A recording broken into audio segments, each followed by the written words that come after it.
Alrighty, guys. One of the most pleasant Disney Plus series surprises in the past, well, just ever, really, because Disney Plus hasn't been around for that long. I mean, it's kind of crazy to think that it's been around for 6 years, sure, but in the grand scheme of things, it hasn't been around for too long. But one of the biggest pleasant surprises to me has been Hawkeye, the first season of Hawkeye. I liked Hawkeye the first time I saw it.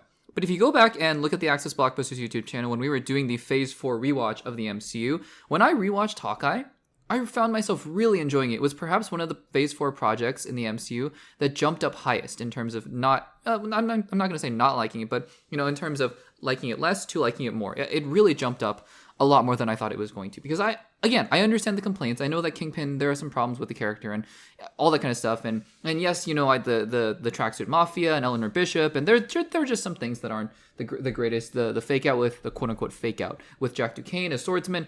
Not everything worked. But the show, the vibe, the energy, the characters, the charisma, the storyline, the finale is great, guys. I don't know. I love the finale of Hawkeye. I really like the show. So, and also these are characters with Kate Bishop and Clint Barton who seem like they could totally do a season 2. For example, Falcon and the Winter Soldier, he's Captain America now, so you give him a movie. WandaVision, you transition her into Doctor Strange and the Multiverse of Madness into the films. Loki gets a season 2 because it makes sense. There are shows and movies that feel more appropriate to be in a certain medium, as the characters progress to a certain point. Hawkeye feels like, and this is no disrespect to Clint Barton, I would love to see him in Avengers Doomsday. Really would love to see him in Avengers Doomsday. I'm just saying, in terms of the story and the way that they can tell these stories with these more grounded heroes, I would love to have seen Hawkeye Season 2. In fact, Jeremy Renner has just confirmed Hawkeye Season 2 was going to happen until he turned it down. Now, there's a lot of context around this, and for those of you who know, he doesn't explicitly talk about this, although he mentions it. But for those of you who are unaware, Jeremy Renner, I think this was, I want to say January 2023 or 2023, I think. Jeremy Renner was out in the snow and he saved his nephew from a snowplow and basically got completely run over.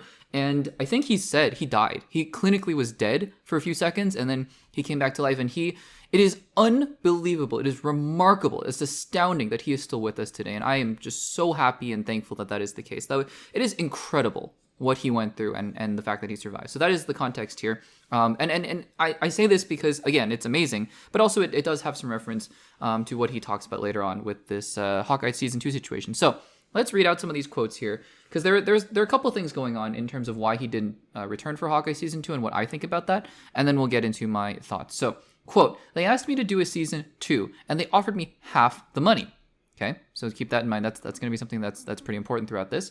Continuing on, and I'm like, wow, that's going to take me twice the amount of work for half the amount of money and 8 months of my time, and to do it for half the amount. I'm like, I'm sorry. Why did you think I'm only half the Jeremy because I got run over?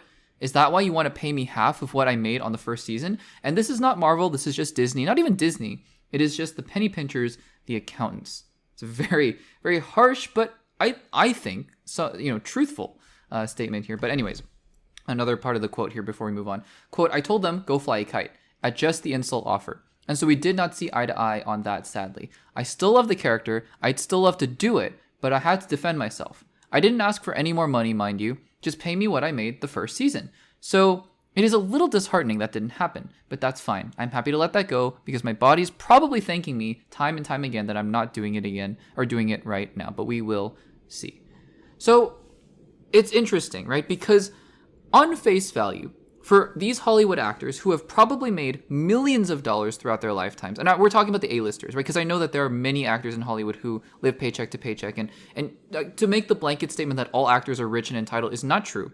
The A-list actors, I'm not saying that they're rich and entitled, but they are rich for the most part. They make tons of money. And so on face value, blanket statement, actors, big actors, these kinds of superhero action, Dwayne Johnson kind of actors who are saying, no, I didn't get paid well enough. Sometimes there are situations in which, yes, they are just being entitled. That is, I think there are certainly situations where they are asking for way too much money from the studio to make their movie. It depends on the situation, though. For example, there are situations about equitable pay, in my opinion. For example, even if we're talking about millions of dollars, if a woman co-star gets paid half the amount that the male co-star gets, then I think that they definitely have the right to defend themselves and to say, no, I'm not going to be on this project. Again, we can talk about the whole, well, it's millions of dollars, but it's about more than just that. It's about the principle, right? In this situation, I think it's actually something very similar. Because Jeremy Renner is not, I mean, he's not one to lie. He's not one to be, at the very least from my perspective, he's not one to kind of hide these things. What he's saying here is that you're asking me to come back for season 2, and he is physically just, like, I think the fact that he is alive is a miracle. The fact that he is acting still, is just mind-blowing. And they're asking him to maybe do stunts, to do some more action-oriented things, to at least give up 8 months of his life for half the pay of season 1. If that is in fact true, maybe he's fudging the numbers. I don't know. I don't know what the actual numbers are. If that is in fact true, that is unbelievable. It is unbelievable. And what he's saying, if what he's saying is true, he says, I'm not asking you to pay me double the amount that I made the last time. He says, I'm asking you just pay me the same amount. And look, I understand that's probably somewhere in the realm of millions of dollars. But in this case, the man almost died, and they're asking him take half. Again, he also acknowledges, he's being fair. He's not like, I hate Marvel now, I hate this character, and all that kind of stuff. He's saying, no, it's the accountants. And it is probably the accountants. Probably Disney is not in the best financial situation, and they're probably like, we're paying way too much money. We're probably paying Robert Downey Jr. $100 billion to be Dr. Doom in Avengers Doomsday. I don't know if we can pay. And that's probably where the number crunching came in. And for Jeremy Renner, he's like, I can't do that. And he says, it's not Marvel, it's not Disney, it's just, it's the money, it's the accountants. And so the fact that he's saying, I still love this character, I still want to do it, but I just have to defend myself, I actually think is a very, very valid point. Does this mean Hawkeye Season 2 is dead? No, I don't think so. I think actually Hawkeye Season 2 is still one of the most likely TV series in the MCU that is going to get a Season 2 out of all of them. I think Miss Marvel is up there, I think Moon Knight is kind of up there, but I think Hawkeye out of all of them is very much up there. And I think that at a certain point, right, Bob Iger is probably going to realize, Kevin Feige is going to sit down in a room and say, look, face value, we value Jeremy at this price point. And maybe season 2, he doesn't have as much action and all that kind of stuff. We can come to a deal. But we value Jeremy, and we want him back. And I think at a certain point, if Marvel really wants Hawkeye Season 2 to happen, they will make Hawkeye Season 2 to happen. I believe that. Because again, there is no animosity between either side, you can see here. It's just the fact that the money...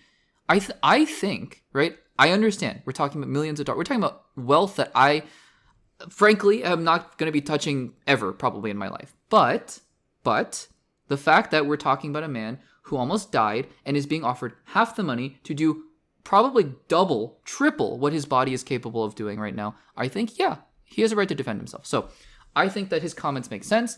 Do I think that Hawkeye Season 2 isn't happening? No, I think that Hawkeye Season 2 probably will still be happening. We'll just have to wait and see whether that becomes the case. I think if he shows up in Avengers Doomsday or Secret Wars, which I think he probably will for a couple scenes, I think that's probably a clear indication of where they're going to go in that regard. Guys, what do you think of Jeremy Renner's comments? Hawkeye Season 2 was going to happen. They offered him a role. They offered him to return, and he said no. Let me know in the comments down below.